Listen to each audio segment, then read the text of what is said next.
नमस्कार. जय महाराष्ट्र. साधारणतः मी एक महिन्यानंतर आपल्याला भेटतोय. गेल्या वेळेला भेटलो होतो तेव्हा मला वाटतं दुसऱ्या दिवशी 1 मे होता, म्हणजे आपला महाराष्ट्र दिन होता.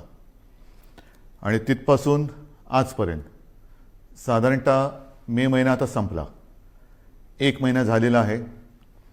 1 महिन्यामध्ये नेमके आपण कुठे आहोत, आपण काय केलेलं आहे, पुढे काय करायला पाहिजे, ही संपूर्ण माहिती देणं मला असं वाटतं हे माझं कर्तव्य आहे. आणि नाहीतरी आपलं नातं आता एक वेगळं निर्माण झालेलंच आहे. पहिलं प्रथम मी आपल्याला सर्वांना खरोखर मनापासून धन्यवाद देतो आहे. कारण वर्ष दीड वर्ष अत्यंत अवघड असलेली गोष्ट आपण जिद्दीने आणि निश्चयाने पाळत आहात, ती म्हणजे स्वतःवरती काही बंधनं. आणि त्या बंधनाचा परिणाम आपल्याला अनुभवायला येतो आहे. पुढे काही बोलण्याच्या आधी नक्कीच एक 8-10 दिवसापूर्वी जे एक वादळ, आता ही वादळाची नावं कोण ठेवतं, कसं ठेवतं, काही वेळेला त्याचे उच्चार कसे करायचे, हा सुद्धा एक मोठा प्रश्न असतो. पण ते वादळ हे आपल्या किनारपट्टीला स्पर्श करून गेलं. असं म्हटलं जातं की गेल्या काही दशकातलं सगळ्यात भीषण असं ते चक्रीवादळ होतं. आपण त्या मानाने सुदैवी ठरलो की आपल्याला ते स्पर्शून गेलं. पण गुजरातला मात्र पूर्ण ताकदीनिशी ते धडकलं. गेल्या वर्षी आपल्याला आठवतंय निसर्ग चक्रीवादळ आलं होतं, ते तर आपल्या रायगडमध्येच धडकलं होतं. ही आता एक नवीन दुष्टचक्र किंबहुना दुष्ट चक्रीवादळं अशी दरवर्षी आढळायला लागलेली आहेत. किंवा कुठे आढळतील, काय काय विध्वंस करतील, सांगता येत नाही. आणि तो करत असताना मग आपली एक नाही म्हटलं तरी तारंबळ उडते. एक तर करोनाचं संकट, त्याच्यामध्ये हे वादळ, फार पंचायत असते.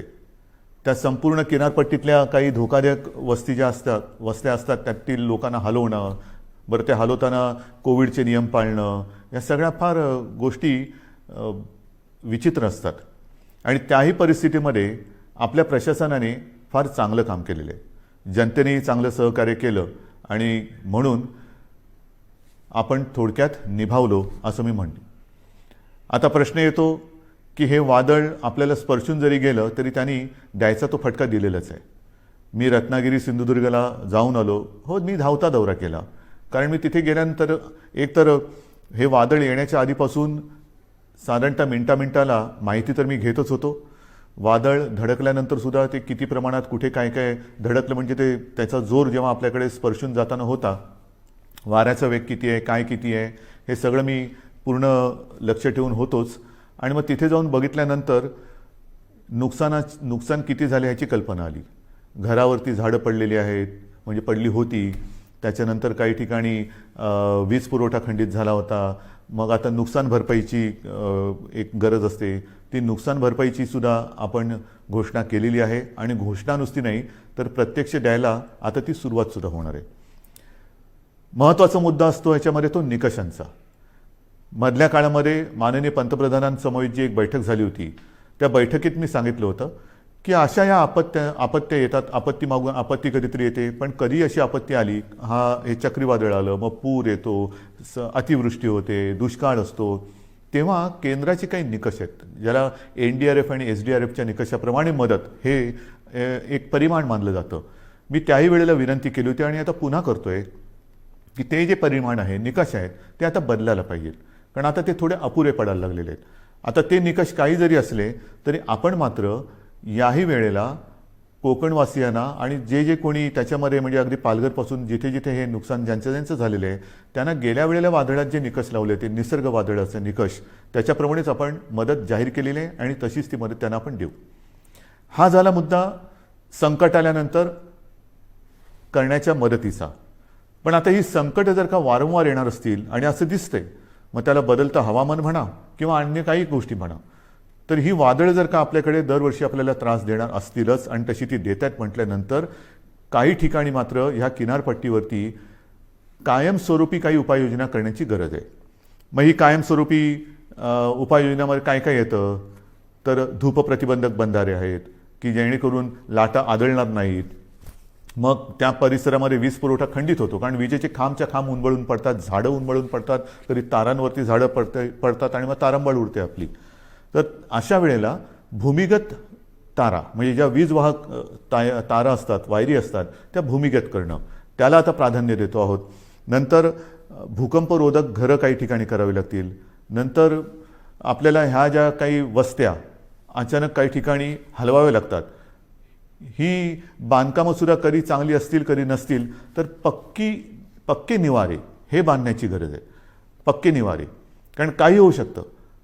अशा वेळेला ह्या ज्या काही कायमस्वरूपी सोयी सुविधा आपल्याला करायच्या आहेत त्याच्याबद्दल आपण सुरुवात तर केलेली आहे, पण त्याही बाबतीत केंद्र सरकारशी आपण बोलतो आहोत आणि मला खात्री आहे की केंद्र सरकार लवकरच आपल्याला या बाबतीत नक्की मदत करेल.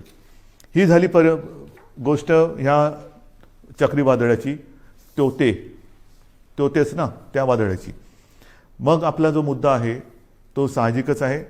1-1.5 वर्ष जी लढाई चालली ती कोरोना. या कोरोनाच्या लढाईमध्ये आपण आत्तापर्यंत काय काय केलेलं आहे हे पहिल्यांदा आपल्याला सांगतो. आपण ज्या काही घोषणा केल्या होत्या की कोणाला काय काय देणार, तर साधारणतः आपण कुठे आहोत, काय दिलेलं आत्तापर्यंत, तर अन्न सुरक्षा योजनेमध्ये जवळपास 2,74,000 मेट्रिक टन धान्याचे मोफत वितरण आपण केलेलं आहे. शिवभोजन थाळीमध्ये सुद्धा 54-55 लाख थाळ्या यांचं मोफत वितरण आत्तापर्यंत आपण केलेलं आहे. संजय गांधी निराधार, श्रावणबाळ, वृद्धापकाळ वेतन, विधवा निवृत्ती वेतन, दिव्यांग निवृत्ती यामध्ये जवळपास 850 कोटी कोटी रुपये लाभार्थ्यांच्या बँक खात्यामध्ये थेट जमा झालेले आहेत. 850 कोटी रुपये लाभार्थ्यांच्या खात्यात जमा झालेले आहेत. त्याच्यानंतर नोंदणीकृत बांधकाम कामगारांसाठी साधारणतः हे कामगार 10 लाखाच्या आसपास आहेत. त्यांना आपण 154 कोटी 95 लाख रुपयांचा निधी थेट त्यांच्या बँक खात्यात आपण जमा केलेला आहे. घरेलू कामगारांसाठी सुद्धा 34,42,000 रुपयांचा निधी हा जमा झालेला आहे त्यांच्या खात्यात. फेरीवाल्यांसाठी सुद्धा जवळपास ते अजून चालू आहे, ह्या सगळ्या गोष्टी अजून चालू आहेत. हे आत्तापर्यंत काय केले हे मी तुम्हाला सांगतोय. फेरीवाल्यांसाठी साधारणतः 52 कोटी रुपयांचा निधी आत्तापर्यंत आपण दिलेला आहे. आदिवासींसुद्धा आपण आत्तापर्यंत साधारणतः काही लाख रुपयांचा निधी त्यांच्या खात्यामध्ये जमा केलेला आहे, अजून तो चालू आहे. जिल्हाधिकारी यांना मी सुरुवातीला सांगितलं होतं की या काळामध्ये आपण 3300 म्हणजे 3,300 कोटी रुपयांचा निधी हा ह्या कोविड काळासाठी आपण त्यांच्यासाठी मंजूर केला होता, पण प्रत्यक्षात मात्र आत्तापर्यंत 3,865 कोटींचा निधी त्यांना आपण उपलब्ध करून दिलेला आहे. तर ह्या सगळ्या गोष्टी आपण ह्या संकटामध्ये सुद्धा न डगमगता पुढे करत चाललेलो आहोत की जेणेकरून आपलं राज्य, आपला महाराष्ट्र हा सुरक्षित राहायला पाहिजे आणि त्याचबरोबरीने त्याची आबाळसुद्धा होता कामा नये, गोरगरिबांची आबाळ होता कामा नये. याचं कारण आपल्याला सर्वांना माहिती आहे की निर्बंध लादल्यानंतर ते लादावे लागतात. फार त्याच्यासारखं वाईट काम असेल कोणतं असं मला वाटत नाही की लोकांवरती, जनतेवरती, आपल्या स्वतःच्या जनतेवरती निर्बंध लादणं. जी जनता आपल्यावरती प्रेम करते आहे, जी जनता आपल्याला आपलं मानते आहे, आपल्या घरातील एक मानते आहे, त्यांच्यावरती बंधनं लादणं यासारखं दुसरं कोणतेही कटू काम कोणाला करावं लागत असेल असं मला वाटत नाही. पण ते मला नाईलाजाने करावं लागते. आपल्या राज्याच्या आणि आपल्या सगळ्यांच्या जीवाच्या काळजीने आणि काळजीपोटी करावं लागते. बरं, तर ही त्याची तुम्हाला माहिती दिल्यानंतर साधारणतः आता काही जण असं म्हणत आहेत की आता लाट आहे ती खाली यायला लागलेली आहे, मग आता काय करणार, ही निर्बंध उठवणार का? तर याचीसुद्धा मला एक तुम्हाला माहिती देण्याची आवश्यकता वाटते की नेमकं आपण कुठे आहोत. एक गोष्ट नक्की की गेल्या वेळेला मी आपल्याशी बोललो होतो त्याच्यात आणि आत्तामध्ये खूप फरक पडलेला आहे, नक्कीच पडलेला आहे. म्हणजे जर आपण पाहिलं तर आत्ता साधारणतः आजची म्हणजे 30 मे आजची जी परिस्थिती आहे त्याच्यात आपल्याकडे आज 18,000च्या आसपास रुग्णसंख्या आहे सापडलेली. मात्र अजूनही जी रुग्णसंख्या आहे ती एक 2-5 दिवसापूर्वीचा जर का आकडा पाहिला तर गेल्या लाटेमध्ये जी एक सर्वोच्च, ज्याला आपण पीक म्हणतो, ती जी संख्या होती तिच्या बरोबरीत आहे. आता थोडीशी कमी होते आणि आपल्याला कल्पना आहे की त्यावेळेला जे शिखर आपण गाठलं होतं ते सणासुदीच्या नंतर गाठलं होतं. ह्यावेळेचं शिखर हे सणासुदीच्या आधी आलेलं आहे. म्हणजे सर्वोच्च म्हणजे जो उच्चांक आहे त्याचीसुद्धा तुम्हाला एक तुलनात्मक मी हे सांगणारच आहे. परंतु आत्ता जर बघितलं तर साधारणतः 17 ते 19 सप्टेंबर 2020 च्या सुमारास आपल्या राज्यामध्ये 24,886 रुग्ण होते एका दिवसात सापडणारे. आता 26 मेची जर का आकडेवारी पाहिली तर त्या 26 मेला म्हणजे 4 दिवसापूर्वी साधारणतः 24,752 एवढे रुग्ण आपल्याला आत्ता 4 दिवसापूर्वी आढळलेले आहेत. हे 4 दिवसापूर्वीची गोष्ट आहे. आज साधारणतः ती 18,000पर्यंत आलेली आहे. अजून आता नवीन व्यवस्थित आकडे येतील. म्हणजेच काय की अजूनही आपण म्हणावं तेवढं खाली आलेलो नाही. गेल्या वेळेला जे एक सर्वोच्च जे पीक ज्याला म्हणतो आपण जे गाठलं होतं आणि ते खालून वरती आलं होतं, यावेळेला ही जी संख्या आहे ती वरून खाली आलेली आहे. म्हणजे तीही आकडेवारी माझ्याकडे असणार, मी तुम्हाला देतो ती पण आकडेवारी. एक गोष्ट दिलासादायक नक्कीच आहे. बरं, त्याच्या आधी सक्रिय रुग्णसुद्धा सांगतो. सक्रिय रुग्ण त्या काळामध्ये साधारणतः 3,01,752 होते. 26 मेला आपल्याकडे सक्रिय रुग्ण 3,15,042 आहेत. म्हणजे बरोबरीमध्ये आत्ता आपण आलेलो आहोत गेल्या वेळेच्या उच्चांकावरती.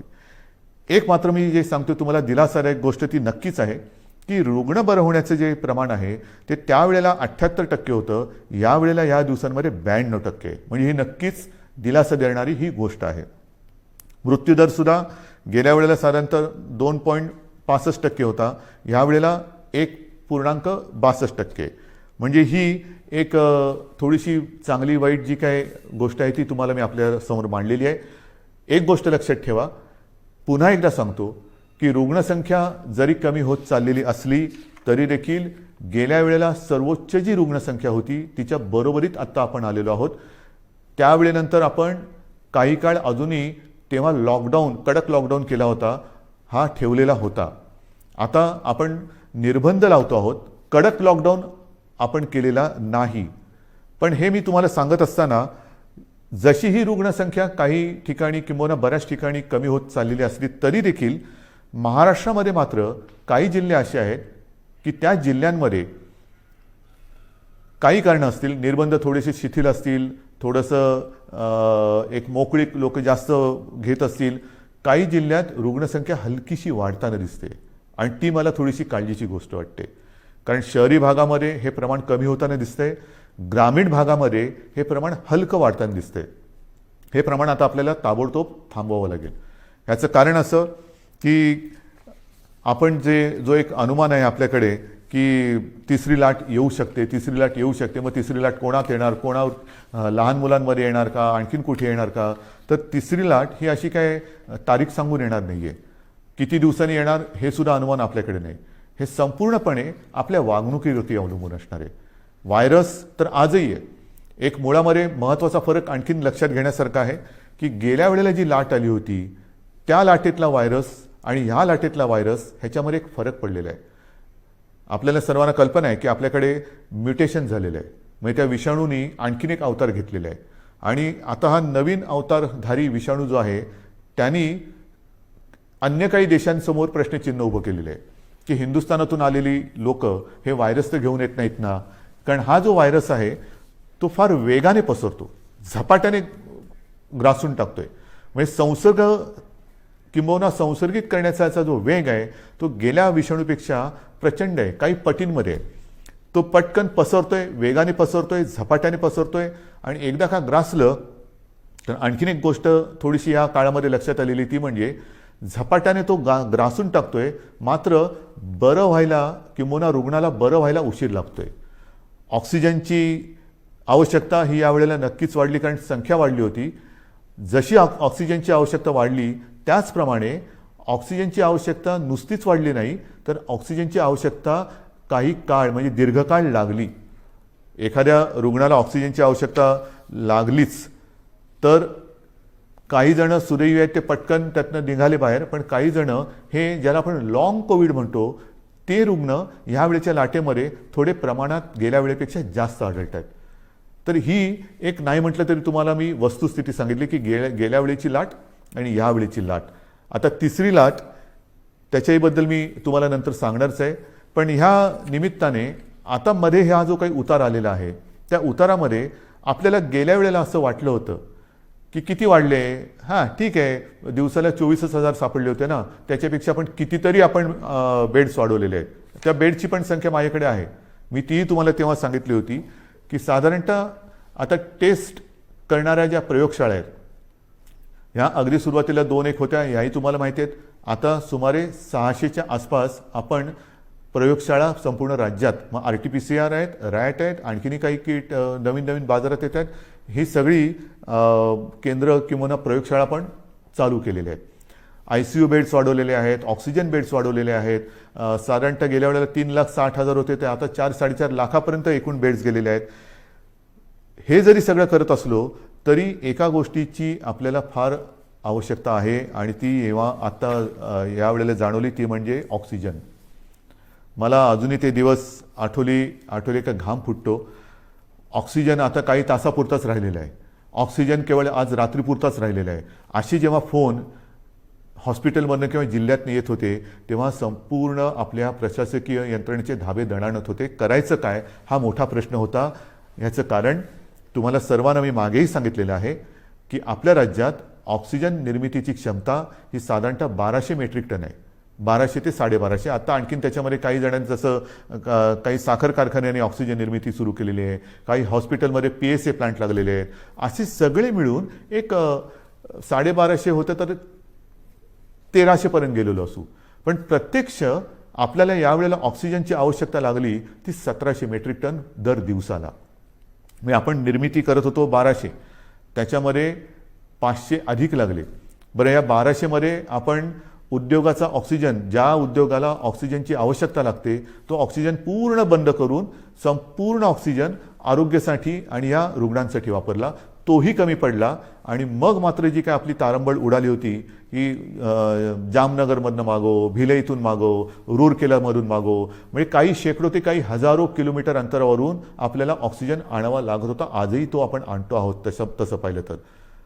आणि आपल्याला कल्पना आहे, आपण बातम्यात पाहिलं असणार की इथून रिकामे टँकर्स हे केंद्राच्या मदतीने एअरलिफ्ट करून ते जे ऑक्सिजन प्लांट बाहेरच्या राज्यात आहे तिथे नेत होतो आणि ते भरल्यानंतर मात्र आपल्याला ते रस्त्याने किंवा ट्रेनने आणावं लागत होते. ही संपूर्ण जी काय यातायात होती हे कशी आपण निभावून नेली ती त्या सगळ्या प्रशासकीय यंत्रणेचं एक कौतुक करावं लागेल. ऑक्सिजन ऑडिट करून ऑक्सिजनची गळती म्हणजे अतिरिक्त ऑक्सिजन जिकडे वापरला जात होता त्याच्यावरती निर्बंध आणले. हे सगळं फार तारेवरची कसरत होती.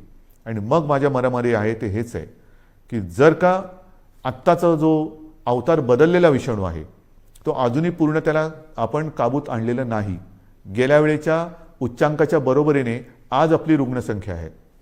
यावेळेला तो जर का सुटला आणि काही पटीत आलेली लाट होती, म्हणजे यावेळेला साधारणतः तुम्हाला कल्पना आहे 66-67 हजार रुग्ण हे दर दिवशी आढळत होते. म्हणजे गेल्या वेळेला 24,000 होते, यावेळेला 66-67 हजार दर दिवशी रुग्ण आपल्याला आढळत होते, पॉझिटिव्ह रुग्ण आपल्याला सापडत होते. हा आता विषाणू जर का सुटला आणि पुन्हा तशा ह्याच्यात तिसरी लाट आली तर बाकी सगळं बेड्स वगैरे आपण वाढू, डॉक्टरची कमतरता ही तशीच असणार आहे. ऑक्सिजनची कमतरता पडली तर मग मात्र आपल्याला फार कठीण जाणार आहे. त्याच्यामुळे ह्या काही गोष्टी ह्या आपल्याला लक्षात घेऊन पुढची पावलं ही खूप सावधतेने टाकावी लागणार आहेत. बरं, हे कमी पडते की काय म्हणून ते आता नवीन आलेलं आहे म्युकॉरमायकोसिस, काळी फंगस. ही काळी जादू माहिती होती, काळी विद्या माहिती होती, आता काळी फंगस आलेली आहे. म्हणजे बुरशीसुद्धा, काळी बुरशी, म्युकॉरमायकोसिस. आता हा सुद्धा जो प्रकार आहे त्याच्यावरती सुद्धा साधारणतः आपल्या राज्यात 3-1 हजार रुग्ण त्याचे आहेत. ही काही साथ नाही आहे, पण त्याची कारणं ही सुद्धा आपल्या लक्षात आलेली आहे. आपल्या टास्क फोर्समध्ये त्यातले सुद्धा तज्ज्ञ डॉक्टर, मी गेल्या वेळेला सांगितलं आपल्या ठाण्याचे आशिष भूमकर, डॉक्टर आशिष भूमकर, त्यांचा समावेश केलेला आहे.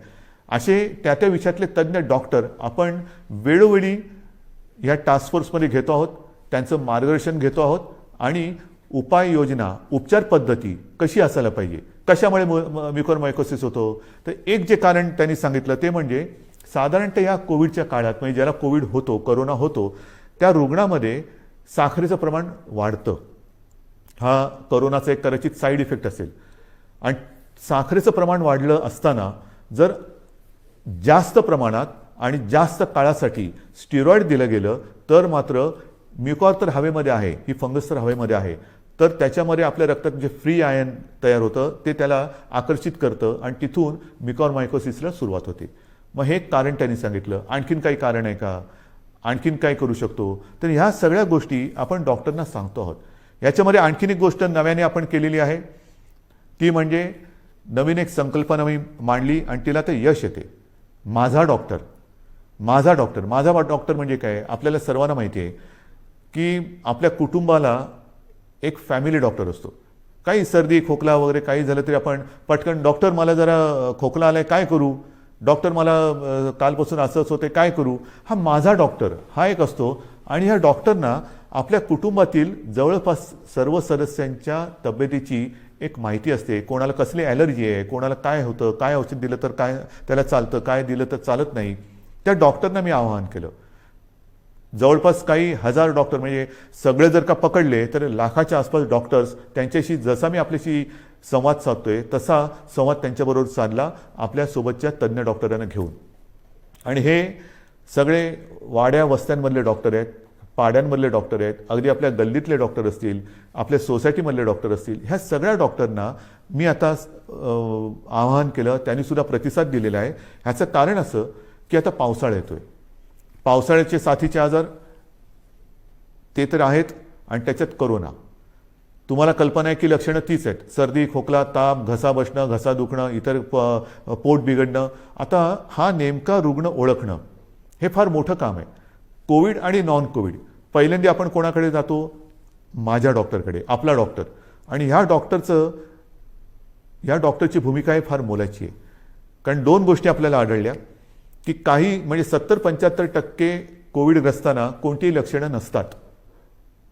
चांगली गोष्ट आहे. आणि तरी देखील कोविड पॉझिटिव्ह आहे म्हणून घाबरून अशी लोक हॉस्पिटलमध्ये जातात.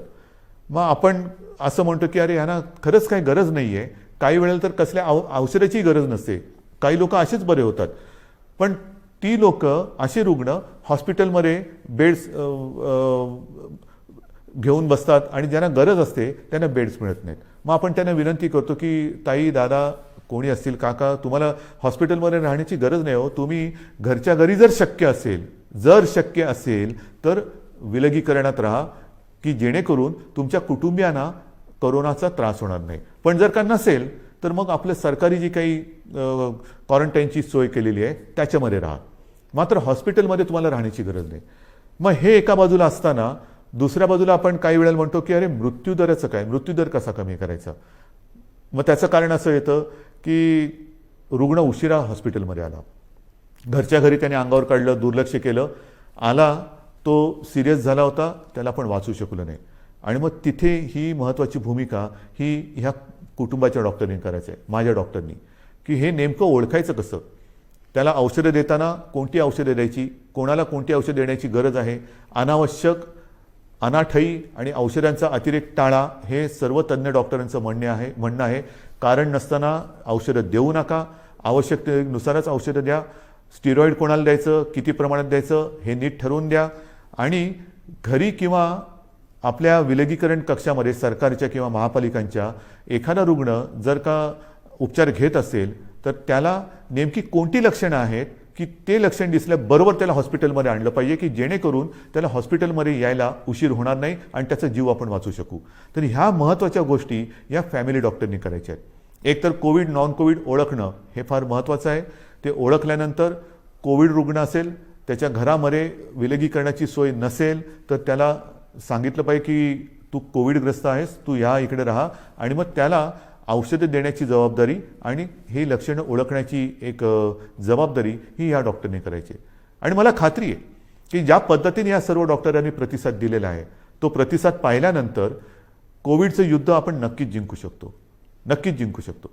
आता तिसरी लाट ही जी काही येणार म्हणतो आहोत, काही जणांचं म्हणणं असं आहे की जर का वयाप्रमाणे म्हटलं तर पहिली लाट ही ज्येष्ठ नागरिकांमध्ये आली, दुसरी लाट ही युवा ते मध्यम वयीन नागरिकांमध्ये आली, तर वयोमानाप्रमाणे म्हटलं तर कदाचित तिसरी लाट ही बालकांमध्ये येऊ शकेल. आणि मग काय करायचं? काही जणांचं म्हणणं आहे की तसं बालकांमध्ये येण्याचं कारण नाही, पण आली तरी घाबरण्याचं कारण नाही आहे, कारण बालकांमध्ये मुळामध्येच रोगप्रतिकारक शक्ती ही आपल्यापेक्षा जास्त असते. मात्र एक गोष्ट लक्षात घ्या की लहान मुलांमध्ये साथ ही येणार नाही, येऊ नये, येणारच नाही, ही माझी प्रार्थना आहे. पण ती आलीच तर ती आपल्याच माध्यमातून येणार आहे. जशी आपण एक काळजी घेत होतो की आपल्यामुळे आपल्या घरातील ज्येष्ठांना ह्याचा संसर्ग होऊ नये, तशीच काळजी आता आपण घ्यायला पाहिजे की आपल्यामुळे आपल्या घरातील लहान मुलांना ह्याचा संसर्ग होता कामा नये. तर ही जर का काळजी आपण घेतली तर मला असं वाटतं आपण आपल्या बालकांना आणि आपल्या घराला सुरक्षित ठेवू शकतो.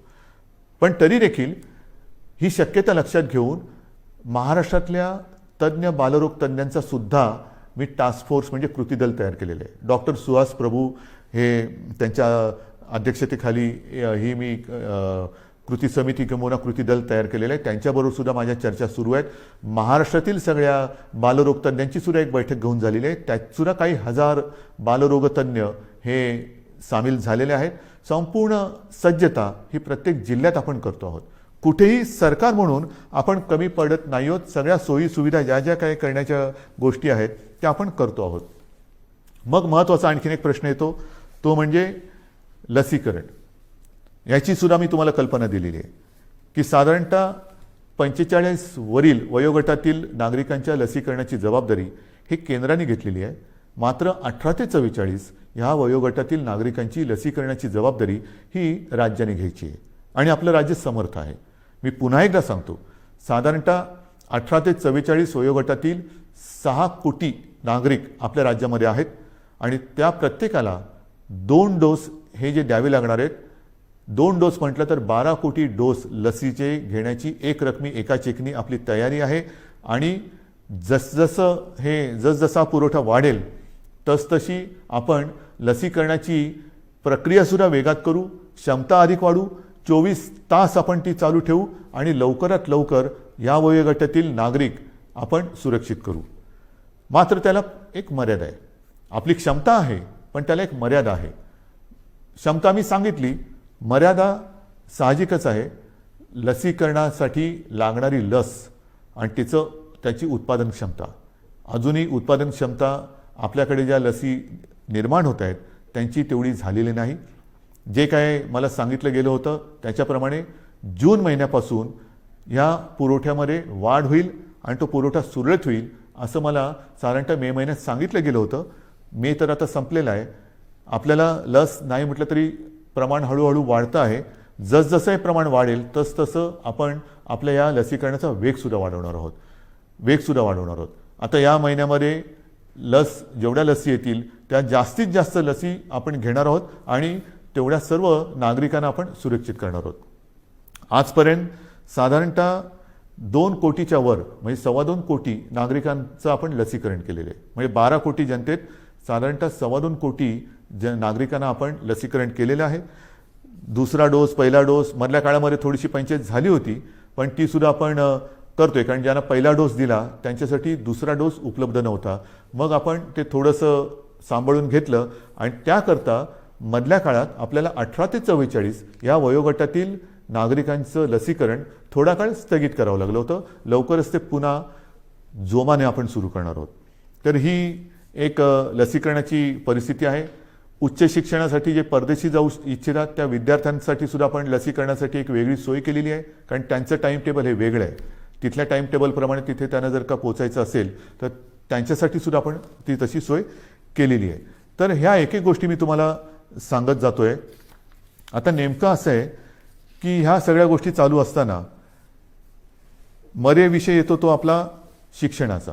कारण शिक्षण हा सुद्धा एक महत्त्वाचा घटक आहे. याही बाबतीत आपल्याला कल्पना आहे की 10वीच्या परीक्षांच्या बाबतीत आपण निर्णय घेतलेला आहे की यावर्षी 10वीच्या परीक्षा न घेता त्याच्यासाठी सुद्धा आपण एक मूल्यांकन करून 10वीच्या विद्यार्थ्यांना आपण त्याप्रमाणे पास करणार आहोत. 10वीचा तर निर्णय घेतला, 12वीचं काय करणार?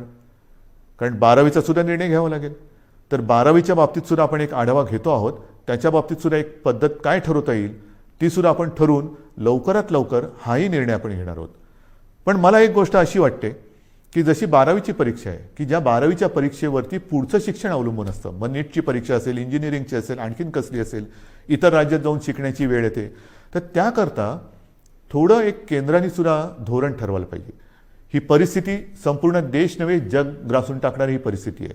100 वर्षापूर्वी अशी परिस्थिती आली होती आणि त्याच्यानंतर ही परिस्थिती जिला आपण तोंड देत आहोत.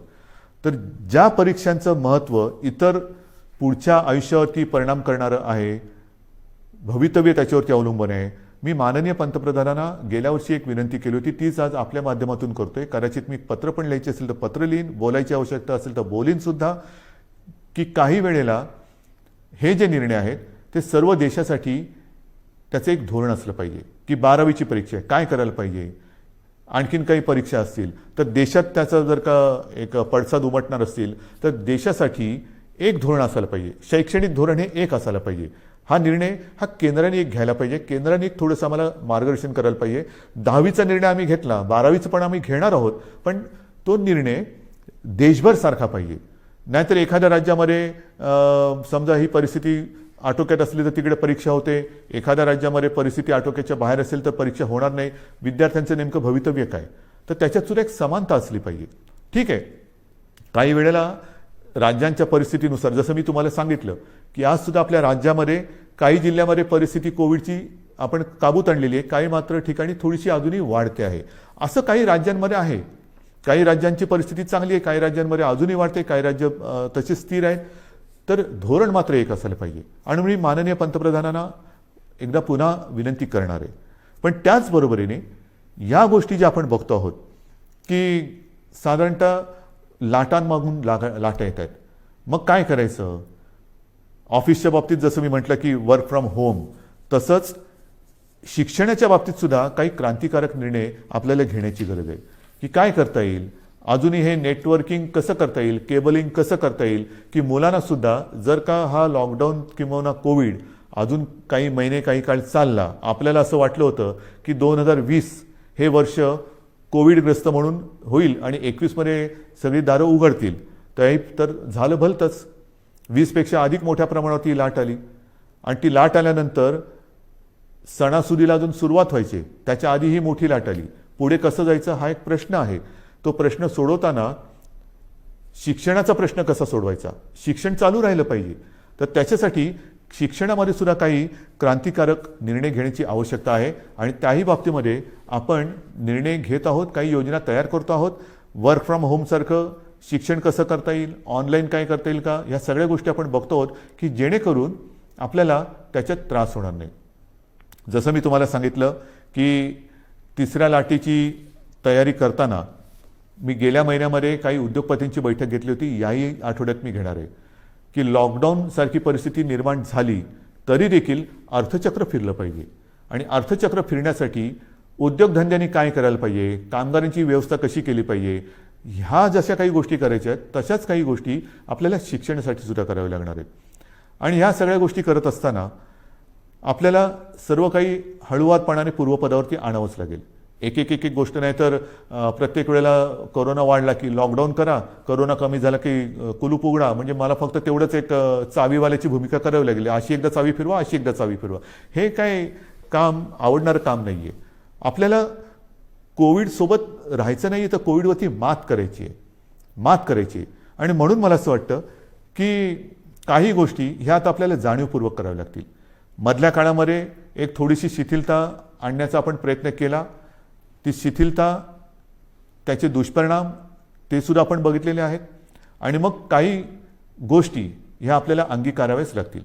ज्या 3 गोष्टी सातत्याने सांगतो, मास्क वापरा, हात धुवा, अंतर ठेवा, त्याबरोबरीने आपल्याला काही मोहिमा, जसं माझे कुटुंब माझी जबाबदारी, ही मोहीम आपण राबवली, यशस्वीपणाने राबवली, त्याचाही चांगला परिणाम आपल्याला मिळाला.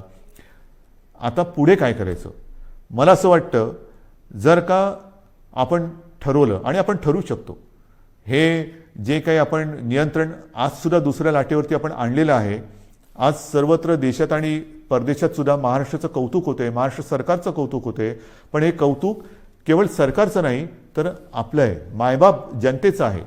सरकार काय करणार, सरकार नियम लावेल, सरकार बंधनं टाकेल, पण जनतेने जर का सहकार्य नाही केलं तर कोणतेही सरकार यशस्वी होऊ शकत नाही. तर आत्ताचं हे नियंत्रण आहे, आत्ताचं जे काही नाही म्हटलं तरी आपण, मी यश अजून म्हणत नाही पण नियंत्रणच म्हणू, हे संपूर्णपणे आपलं श्रेय आहे, माझ्या माता भगिनींचं आणि बांधवांचं श्रेय आहे. आपण सहकार्य केलं नसतं तर कोविडचा लढा आज दुसऱ्या वेळेला आपण काबूत आणू शकलो नसतो. अजून तो संपलेला नाही, पण मला खात्री आहे तुम्ही जिद्दी आहात, तुम्ही लढवई आहात. तुम्ही एकदा जर का मनात आणलं तर ते तुम्ही करू शकता. आणि म्हणून मी तुम्हाला एक गोष्ट आणखीन सांगणार आहे की जसं माझे कुटुंब माझी जबाबदारी आपण एक मोहीम राबवली, मी जबाबदारी मोहीम राबवली, तसं जर का प्रत्येकाने ठरवलं, कारण मी आपल्याला बोललोच की आता शहरी भाग आणि ग्रामीण भागामध्ये ही लाट वाढते आहे. थोडं लाट म्हणजे थोडीशी रुग्ण वाढ होते. शहरांमध्ये आता नाही म्हटलं तरी बऱ्यापैकी नियंत्रणात आहे. पण शहरं काय आणि गाव काय, प्रत्येकाने जर का ठरवलं की मी माझं गाव कोरोनामुक्त करीन, कोरोनामुक्त गाव आपण नाही करू शकत. कोरोनामुक्त गाव जर प्रत्येक नागरिकाने जर ठरवलं की माझं घर मी कोरोनामुक्त ठेवीन, माझं घर कोरोनामुक्त, सगळ्यांनी ठरवलं माझं घर कोरोनामुक्त, तर ती वस्ती कोरोनामुक्त झाली. सर्व वस्त्यांनी जर ठरवलं की आपण कोरोनामुक्त राहायचं, गाव कोरोनामुक्त झालं. गावाने सर्व ठरवलं तालुका कोरोनामुक्त होणार, जिल्हा कोरोनामुक्त होणार, सर्व राज्य कोरोनामुक्त होईल. आणि होऊ शकतं, झालेलं आहे. माझ्यासमोर आता 3 नावं आहेत. एक तर आपल्याला सर्वांना कल्पना आहे, आपले पोपटराव पवार, हिवरे बाजार, त्यांनी त्यांचं गाव कोरोनामुक्त केलेलं आहे. त्याचबरोबरीने 2 तरुण मुलं आहेत, मला कौतुक आहे त्यांचं, नवीन सरपंच आहेत. एक आहे ऋतुराज देशमुख, सरपंच घाटणे, तालुका मोहोळ, आणि दुसरी आहे कोमलताई करपे, ह्या सुद्धा आंत्रोळी तालुका दक्षिण सोलापूरच्या. ह्या तिघांनी म्हणजे पोपटराव पवारांनी तर केलंच, पण ह्या दोघांनी 2 तरुण मुलं आहेत, ह्या दोघांनी आपापलं गाव कोरोनामुक्त केलं आहे. मग ही मुलं करू शकतात तर आपण नाही करू शकत. आजपासून आपण निश्चय केला पाहिजे की गाव कोरोनामुक्त करायचं, कोरोनाला थारा द्यायचा नाही. संपूर्ण सरकारी यंत्रणाही तुमच्यासोबत आहे. ज्या ज्या काही गोष्टी केल्या मी या तिघांशी बोलणार आहे, पोपटरावांशी बोलणार आहे, ऋतुराजशी बोलणार आहे आणि कोमलताईशी सुद्धा बोलणार आहे की काय नेमकं तुम्ही केलं. आणि जर शक्य असेल तर मी एकदा जसं मी आज तुमच्याशी बोलतोय फेसबुकवरनं, तसं या तिघांनाही तुमच्याशी बोलायला लावणार आहे. मी आपल्या राज्यातल्या सर्व सरपंचांना सांगतोय की या 2 सरपंचांनी जर त्यांचं गाव कोरोनामुक्त करू शकले तर आपण आपलं गाव का नाही कोरोनामुक्त करू शकत. आणि हा निश्चय जोपर्यंत आपण करत नाही तोपर्यंत ही नुसती उघडझाप जशी ती गेलेली ट्यूबलाईट, कधी उघडझाप कधी पेटते, कधी बंद होते, कधी पेटते, ही अशा ट्यूबलाईटसारखं नको. आपल्याला लख्ख प्रकाश टाकायचं आहे. जे काय करायचं ते लख्ख प्रकाशात करायचं. तर आपल्याला कोरोनामुक्त गाव ही मोहीम आजपासून आता राबवायची. माझं घर कोरोनामुक्त पाहिजे, माझी वस्ती कोरोनामुक्त पाहिजे, माझं गाव कोरोनामुक्त पाहिजे, जिल्हा कोरोनामुक्त पाहिजे, आणि सर्व जिल्हे कोरोनामुक्त झालं तर माझा महाराष्ट्र कोरोनामुक्त होणार आहे. आणि मग महाराष्ट्राचं उदाहरण इतर राज्यांनी घेतलं तर देश कोरोनामुक्त होणार आहे. सुरुवात कोणीतरी करायला पाहिजे, ती सुरुवात महाराष्ट्राने करायला पाहिजे. कारण दरवेळेला आपण म्हणतो की महाराष्ट्र हा देशाला दिशा दाखवतो. ही दिशा आता दाखवण्याची वेळ आलेली आहे. गाव आपल्याला कोरोनामुक्त हे करावंच लागेल. आणि हे मला खात्री आहे की आपण केल्याशिवाय राहणार नाही. आज मी आपल्याशी बोलताना पावसाळा तोंडावर आहे, कृषीचा हंगाम सुरू होतोय. हंगाम सुरू होतं म्हटल्यानंतर मला तमाम शेतकरी दादांना सांगायचे की गेल्याही वर्षी महाराष्ट्राच्या अर्थव्यवस्थेला तुम्ही मोठा हातभार लावलेला आहात. शेती आणि शेतीविषयक सगळे व्यवहार हे आपण थांबू दिले नव्हते, याही वेळेला थांबू देणार नाही आहोत.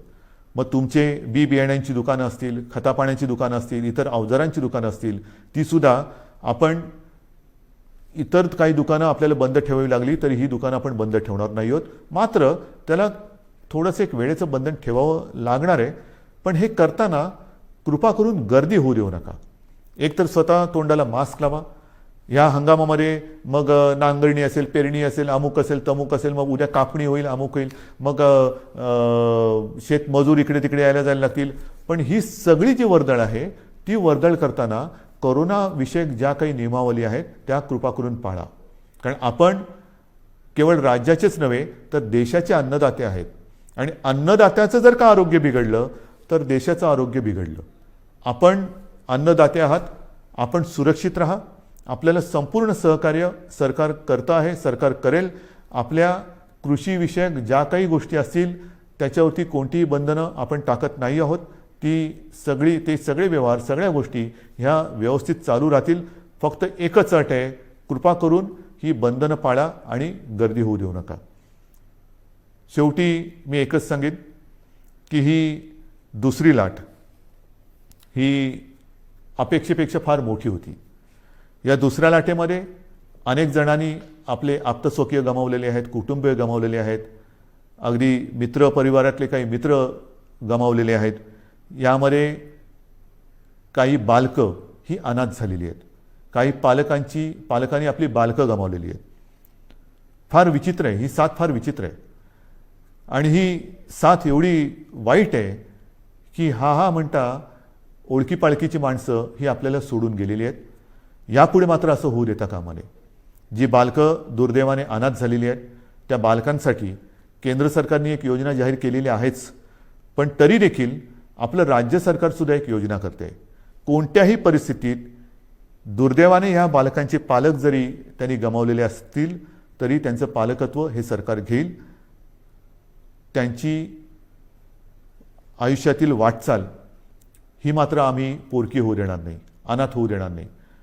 ह्या अनाथ बालकांना जिथे जिथे शक्य असेल तिथे तिथे सर्व पावलोपावली पदोपदी सरकार समर्थपणाने त्यांना साथ देईल. शिक्षण असेल, इतर काही असेल, राहण्याची गोष्ट असेल, काही असेल, ही योजना आम्ही आता तयार करतो आहोत आणि ती योजनासुद्धा आपण लवकरच जाहीर करून त्याची अंमलबजावणी करू.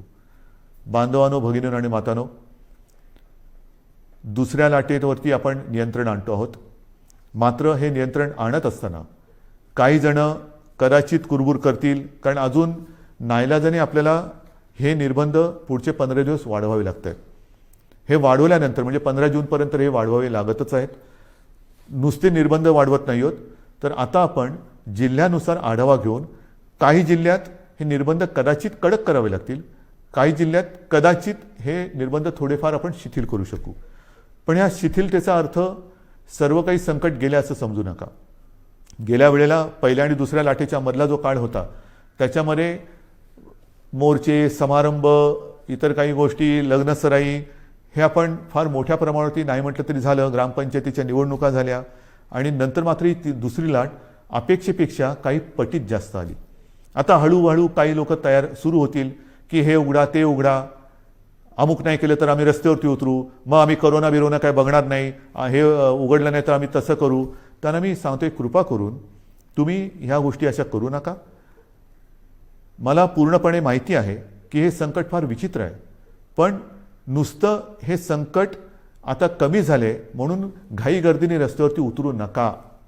कारण जर का रस्त्यावरती उतरणार असाल तर मी म्हणेन कोरोना योद्धे म्हणून उतरा, कोरोना दूत म्हणून उतरू नका. जरा सरकारला तुम्ही जर का असं सांगणार असाल की अमुक नाही केलं तर आम्ही रस्त्यावरती उतरू, तर मला नम्रपणाने सांगायचं आहे की कोरोनाची साथ हा सरकारी कार्यक्रम नाही, ही सरकारी योजना नाही. कोरोनाची साथ ही सरकारी योजना नाही की जिच्या विरोधासाठी तुम्ही रस्त्यावरती उतरावं. तर तो जर का आपला गैरसमज असेल तर तो कृपा करून आपल्या मनातून काढून टाका. तो जर का आपला संभ्रम असेल तर मनातून काढून टाका. दुर्दैवाने आपल्या आजूबाजूला बघा, ज्या घरामध्ये काही बालकं अनाथ झालेत, काही पालकांची मुलं गेलेली आहेत, हे निर्बंध तर आपण उठवणार आहोतच, पण निर्बंध उठवल्यानंतर सुद्धा घरातील कर्ता गमावलेले आहे त्या कुटुंबाकडे सुद्धा आपल्याला लक्ष द्यावं लागणार आहे. तर हे रस्त्यावरती उतरणं म्हणजेच तिसऱ्या लाटेला आमंत्रण देणं आहे. तर त्या तिसऱ्या लाटेचे आमंत्रक आपण होऊ नका. तिसऱ्या लाटेचे निमंत्रक आपण होऊ नका. कारण माझ्यासमोर संपूर्ण महाराष्ट्रातल्या जनतेच्या जीवनाचा प्रश्न आहे, आयुष्याचा प्रश्न आहे. मी पुन्हा एकदा सांगतो, हे निर्बंध लादणं यासारखं कटू काम दुसरं कोणतं असूच शकत नाही. पण मात्र हे आपल्या आरोग्य व्यवस्थेचं प्रमाण बघून आपल्याला या गोष्टी कराव्या लागतात. अजूनही ऑक्सिजनची व्यवस्था आपण वाढवतोय. मिशन ऑक्सिजन हा एक कार्यक्रम घेतला आहे, जरूर घेतला आहे. काही ठिकाणी आपण प्लांट्स लावायला सुरुवात केलेली आहे, पण छोटे, मध्यम आणि मोठे असे प्लांट लावायला साधारणतः 3 महिने ते 18 महिन्यापर्यंत हा कालावधी लागू शकतो आहे. तो लक्षात घेता आपल्याला फार हळुवारपणाने एक एक गोष्टी ह्या उघडत जाव्या लागणार आहेत. आणि म्हणून आजपर्यंत आपण जसं सहकार्य केलं तसंच सहकार्य साहजिकच आहे. हे आपल्यासाठी, आपल्या प्रियजनांसाठी, आपल्या मित्रपरिवारासाठी, आप्तसोक्यांसाठी हे मला अपेक्षित आहे. मी अधिक नुसतं निर्बंध लादायचे म्हणून लादणाऱ्यातला नाही, हे पुन्हा एकदा नम्रपणाने सांगतो. मात्र काही वेळेला हा बदललेला विषाणूचा अवतार बघून आपल्याला फार हळुवारपणाने निर्बंध उघडावे लागतील. विशेष म्हणजे तिसरी लाट जर का काही तज्ज्ञांच्या मते मुलांमध्ये येणार असेल तर पुन्हा हा काळ शाळा सुरू होण्याचा आहे. हाही एक विचार आपल्याला करावा लागणार आहे. या सगळ्या गोष्टीचा विचार करून तिसऱ्या लाटेचा प्रभाव किंबहुना तिसरी लाट येऊच नये त्याच्यासाठी प्रयत्न करणं गरजेचं आहे. आणि मला खात्री आहे, मी पुन्हा एकदा सांगतो की करोनामुक्त गाव ही योजना जर का आपण सफल केली तर तिसरी लाट आपण येऊच देणार नाही. कारण 2 वेळा आपण हे करून दाखवलेलं आहे. पहिली लाटसुद्धा आपण नियंत्रणात आणून दाखवली, दुसरी लाटसुद्धा आपणच नियंत्रणात आणून दाखवली. आता 2 वेळेचा अनुभव लक्षात आल्यानंतर काय केल्यानंतर काय होतं, त्याच्यामुळे काय करावे आणि काय करू नये हे आपल्याला चांगलं कळलेलं आहे. आणि ते कळल्यानंतर मला खात्री आहे सगळ्यांनी जर का जिद्दीने ठरवलं की माझं घर मी करोनामुक्त करेन, माझं गाव मी करोनामुक्त करेन, माझं जिल्हा करोनामुक्त करेन, माझं राज्य करोनामुक्त करेन, हा जर का निर्धार आपण केला तर तिसरी लाट आपण येऊ देणार नाही आणि ती येऊ देऊ नका अशी एक विनंती करून तूर्त मी आपली रजा घेतो. धन्यवाद. जय हिंद, जय महाराष्ट्र.